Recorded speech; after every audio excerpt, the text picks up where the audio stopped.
Good morning. I am Kevin Price, delighted to be with you, talking to you about you and your business. As always, we have a lot to talk about on today's program.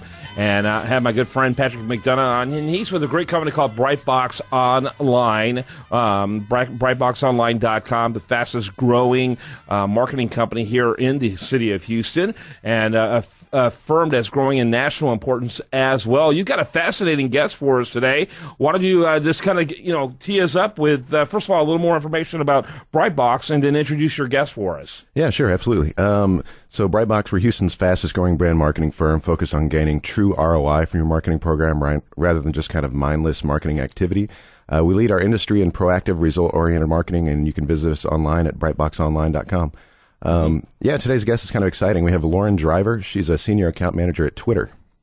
Awesome. Welcome to the program. Lauren. Hey, guys. Yeah, welcome to the program, Lauren. First of all, why don't you kind of give us, obviously, everyone out there, I would think most people, at least within a certain age range, are familiar with Twitter. Hey, I'm an old guy, and I use Twitter myself. But kind of give us a little bit of the overview of the company itself, a little bit of its history. It's one of those companies that, was under the radar screen, and all of a sudden everyone was familiar with it overnight. But like anything else, I'm sure you were around for a while. Kind of tell us a little bit about that. Yeah, that's great to hear that. Our goal is that everyone kind of hears about Twitter throughout the day, whether they're on it or not. So our goal is kind of, reach every person on the planet, whether they hear it through the radio, like you're going to hear now, or on TV, you see hashtags, things like that. So it's great to see that we're kind of moving in that direction. But Twitter actually started back in 2006. They were the brainchild of Jack Dorsey and two other guys, Ev and Biz Stone. And it really started out Jack's vision. He listened to cab drivers a lot and their radio, and he thought it was really interesting that you hear these kind of snippets throughout the time that you're listening to these messages. And that's kind of where he saw the vision of Twitter, is kind of these 140-character messages that allow people to communicate in a quick, easy way that brands have started taking advantage of too. So, throughout that progression, and we're now in 2013, we're a product that has evolved a lot, but our product's always going to stay mobile first. So it kind of developed on mobile, and we'll always be developing our products and integrations throughout mobile first. Oh, that's really interesting. I'd never heard the cab driver inspiration for Twitter. So tell us about what you do. What is a senior account manager at Twitter? Yeah, so I'm a senior account manager. I'm actually based out of Austin, Texas, but I am on the revenue team at Twitter. So my goal is really to work with all of our large marketing partners, particularly in Texas, to figure out how they can best utilize Twitter for their business. So in particular, we have, 3 advertising products that we can, talk about later, probably in the interview. But that's my goal, is to help educate these brands on how they can best utilize the platform. That's kind of interesting. So what are some creative ways you've seen businesses use Twitter? I think the big ways that, or the brands that are doing, or brands that are leveraging Twitter best, are ones that are kind of taking advantage of our unfiltered and public and open platform. And also the fact that Twitter kind of happens in real time, and it's kind of a live platform. So I'm sure you guys have all seen Oreo. I don't know if you follow them or not, but their whole goal is to really be involved in kind of these cultural events. And so they kind of prepare ahead and figure out, the royal baby is kind of a recent one where they knew it was going to happen. What could they do to kind of be involved in that time, even though, you don't think of the baby eating Oreo or, William and Kate eating Oreos. They had a treat. Well, I bet it will eventually. But anyway. Yeah. This is a question of when. That's interesting. And so you actually kind of partner with these companies to create kind of certain buzz on something that's happening that's culturally relevant, but they can also kind of ride on. Yeah, so we call it scenario planning over here, but, they know these cultural events are going to happen, like the Super Bowl is a big one, big things like that.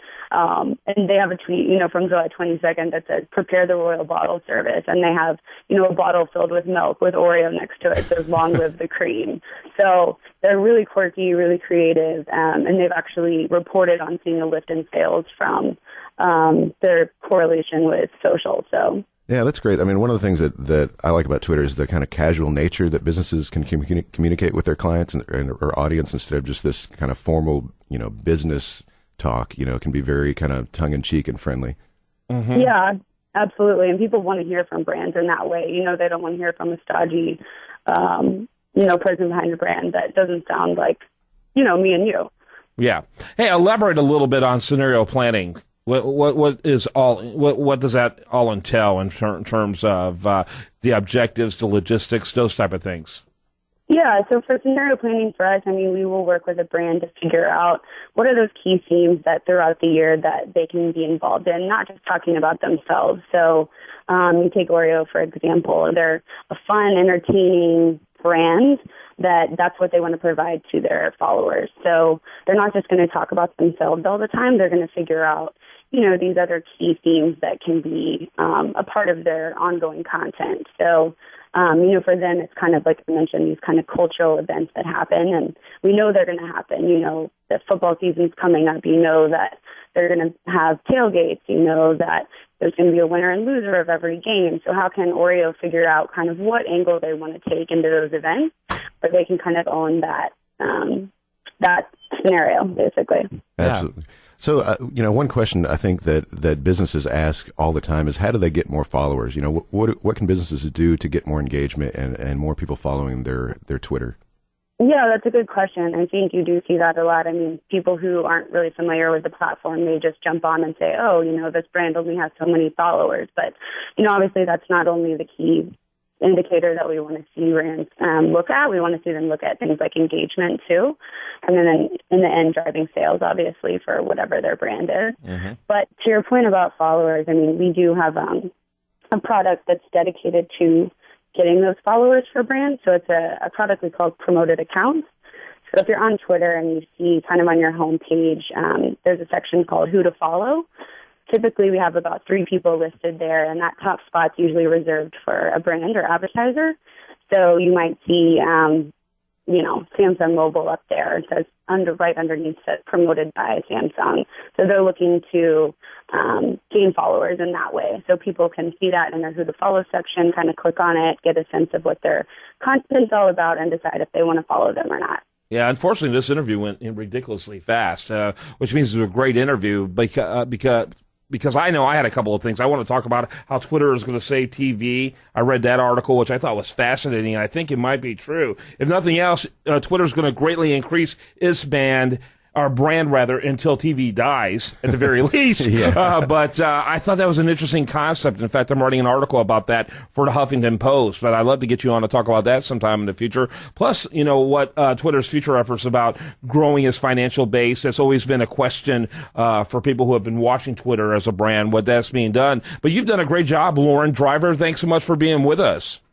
Yeah, thanks for having me. A lot of fun. Lauren Driver, you can find her, of course, at twitter.com. Thanks so much. Yeah, you can follow me at Lauren, Laura. Oh, there you go, at Lauren. All right, thanks so much for being with us. Thanks so much. All right, and then Patrick McDonough, he, of course, is at brightboxonline.com. What's your Twitter account? My Twitter is at Patrick Sean. At Patrick Sean. And it's severely underutilized, I'll just say right now. All right. Mine is at Kevin Price Live. You can check me out there. And, of course, you know what show you're listening to. I'm Kevin Price, and this is The Price of Business.